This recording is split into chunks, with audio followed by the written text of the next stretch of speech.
Good afternoon, everybody. We are back with a talent market update. This is the number one question that we are getting when we are sitting down with our customers talking about recruiting and staffing is what is going on in the marketplace. And so we want to share just some insight as we are looking at closing up a wild 2021 and heading into 2022 with a lot of optimism, which a new year always brings. I'm joined today by Michelle Harbachuk, our Vice President of Sales. Michelle, it Hi has there. been a wild ride, hasn't it, when it comes to talent?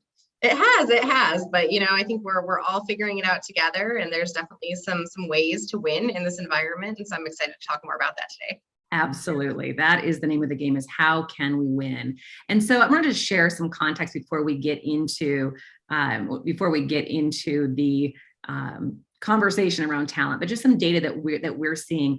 First of all, we're seeing some information, two things colliding at once. One is labor force participation rates that are low, continuing to be lower than pre-pandemic levels. So if you look at this graph, this comes from the U.S. Bureau of Labor Statistics, and you see that pre-pandemic here, with this big drop around the pandemic, and people have not come back into the workforce at quite the rate that they were pre-pandemic. We thought that might change pretty dramatically come September timeframe when enhanced unemployment benefits ended. That didn't really seem to move the needle as much as employers had thought it might. Then at the same time, you have the economy recovering, or businesses recovering rapidly coming out of the pandemic. You see this big dip here in January of 2020, right after January of 2020, and then job openings surging, absolutely surging. I think this next graphic really tells the tale. It's the two things combined where you see this labor force participation rate that is low and flat, and then you have jobs surging at the same time. And so really what we're talking about in essence is just that there's just not enough talent. Supply and demand, right? That huge deficit. 100%. That's exactly what we're dealing with. And so what we're seeing, I'm going to just share this data that we're getting from the folks over at ZipRecruiter. I thought this was interesting insight. They're looking at job postings and how have employers adjusted, because I think one of the takeaways that we really want to share with everyone watching this is that this is less about what employees are demanding and more about what the market bears. To Michelle's point about supply and demand, employers are having to compete for a limited supply of talent. And so this is what we're seeing in job postings, or ZipRecruiter is reflecting back that they're seeing in job postings. You see the column on the far left is 2017, and then every year consecutively after that to our current state at the end of 2021. You see an increase in focus on benefits, this huge surge in offering flexible schedules, signing bonuses, remote work has also surged. And this $15 per hour note here on the far right-hand side is less, I believe, about the actual pay rate being $15. In fact, in many jurisdictions, $15 would be far too low, maybe even below minimum wage to pay that. But what they're reflecting here is just a pay rate that is significantly higher than the federal minimum wage. And so, Michelle, let's talk through this. What are you seeing in the market?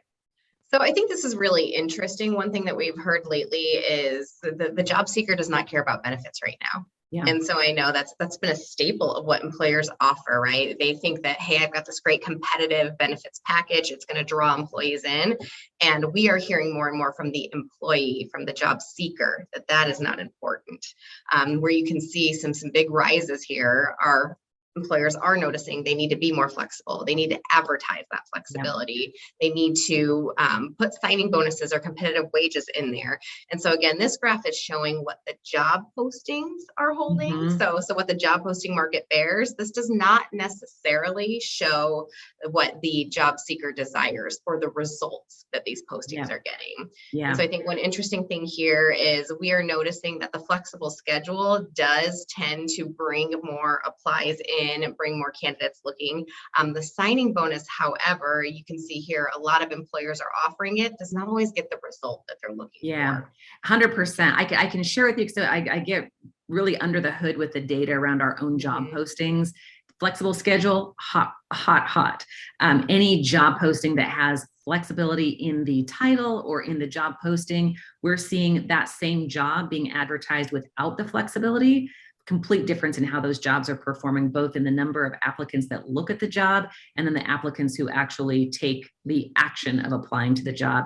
Signing bonuses, not the case. Signing bonuses will bring the eyeballs. Job seekers will take a look at that posting with the signing bonuses advertised, but we're not really seeing that it moves the needle on actual applies. Why do you think that is, Michelle? I think at the end of the day, most of the signing bonuses want somebody to be enrolled for 3 months, 6 months, a year. And it may, again, like you said, bring the eyeballs, gain the attention of the job seeker. And then when they go in and look at it and say, you know what, it doesn't have the flexibility I want, or the hourly wage isn't what I want, I'm probably not going to do it for 6 months anyway, so I won't even get the bonus. Right. So at the end of the day, I think if it's a great thing if you want to get the attention and you have everything else to back it up, right? You can offer some flexibility, you can offer the wages that are going to attract them. But signing bonuses alone just are not getting the results that I think many employers had hoped they would. Yeah. Our guidance right now to clients is skip it. Really. I mean, unless every other component of that job, the value proposition on the job is correct, then that signing bonus may be the thing that puts it over the top. But a signing bonus is never going to make up for some of those other things being lacking. I think the same thing is true on the retirement plan. The retirement plan or benefits generally, nobody doesn't value benefits, but they're not valuing benefits over other things. And so I hear companies who say, well, our starting pay isn't great, but our benefits are phenomenal. No, doesn't matter. So the benefits matter if the pay is correct, if all the other factors, including flexibility. Gone are the days of saying, hey, come here, work, get your foot in the door, because, a year in, you're going to have access to these great benefits. That's just not what's attracting talent right now. It's not bringing them to you. They're not willing to give you that time to get those benefits. I think smart employers are recognizing that it is a buyer's market. A seller's market. The employer is a buyer, the talent is the seller. It's a seller's market. And so I'm seeing some interesting things in job postings like, these things are available for those who choose to stay longer. Some language like that, which I think is really interesting to highlight things like maybe a signing bonus or retirement plan and say, if you choose to stay longer, these things will be available to you. In the meantime, here's why this is a great job for you right now. It's a different market. Let's talk with this. One other thing is where you can double down. So don't do a little bit of each of these sections, a little signing bonus, add something to your benefits, right? Try to increase the wage by 50 cents, figure out what's most valuable right now, what's going to attract those job seekers that you want, where you can be most competitive. So that way you get the talent versus your competitors and double down on that. Exactly right. Businesses are used to competing. Right? Like businesses have to compete. I just have not seen every business be as quick to respond to competing for talent in the same way they've had to compete always for customers. And so putting on that mindset of who is our target talent customer, right? Who is it that we're competing for and who is it that we're competing with? And it may not just be your direct competitors in your industry. It is in some cases, depending on the skill requirements of the job or the pay level, it could be a completely different industry. We're seeing manufacturing and distribution competing with fast food for talent. Right. And so really, what is it that you're going to offer differently to attract the type of talent that you want? I want to close with one thing, Michelle, and that is we hear a lot of employers say, I know people want flexibility. I know they want more pay, but if I raise the pay, it's going to create compression. Or if I allow that sort of flexibility, am I, just completely abandoning any sort of attendance policies? But there's a trade-off and kind of a risk-reward analysis there. You want to talk a little bit more about that? Sure, absolutely. And I think this kind of comes to double down where you can. So every company is different and you can choose to run your business or hold value to the things that are most important to you. And so I think you really need to assess and analyze what is bringing us the most value. So is it having people in the door? Maybe it's on the line, right, in the chair, Or is it having a specific type of culture and having a specific attendance policy? So what is the cost to you by allowing maybe somebody to have some more flexibility? Does that, change your culture? Does that then bring less quality to your clients, right? So looking at what is the cost, what is the value, and really then again, looking at how can we double down? So can we be more flexible and keep somebody here for 4 days versus 5, and that gets the product out the door?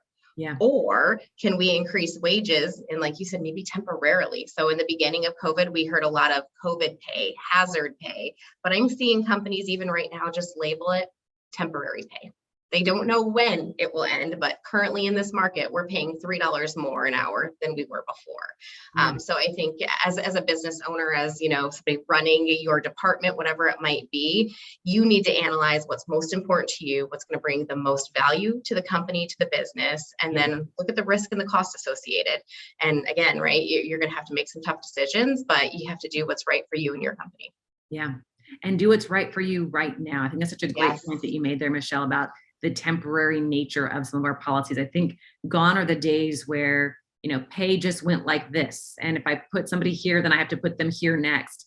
And so being able to talk about this is what we're paying right now. And this is not just for manufacturing. I was talking with a client who is in the insurance industry, and they're offering very specific, because their talent was getting rated by their competitors.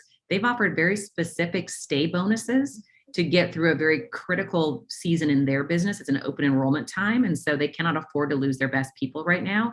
They've implemented these bonuses to stay through this peak season for them, acknowledging just, and naming it what it is. Like, we need you, and we're willing to put money on the table to make sure that you stay in place. So I think it's just a much more transparent conversation now about value exchange. Here's what we need from you as the employer. What do you need from us? And how do we make that work? It's just a different conversation. And I think it's being flexible and being adaptable as a company and an employer, because we've gone through some wild changes in 2020, again in 2021, and nobody knows what 2022 is going to look like or thereafter. And so I think just being able to say, yes, we need to make a plan for what we need to do to succeed right now. That may look different next year. And so you can always back up. You can always adapt again. Yep. More communication, more transparency. That's the name of the game.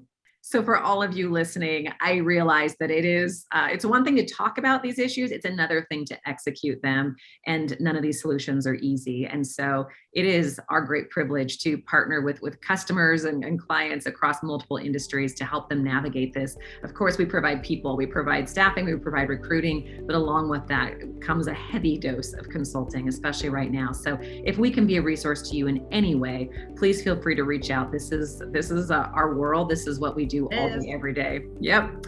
Wonderful. Thanks for your time, Michelle. Yes. Thanks, Jen.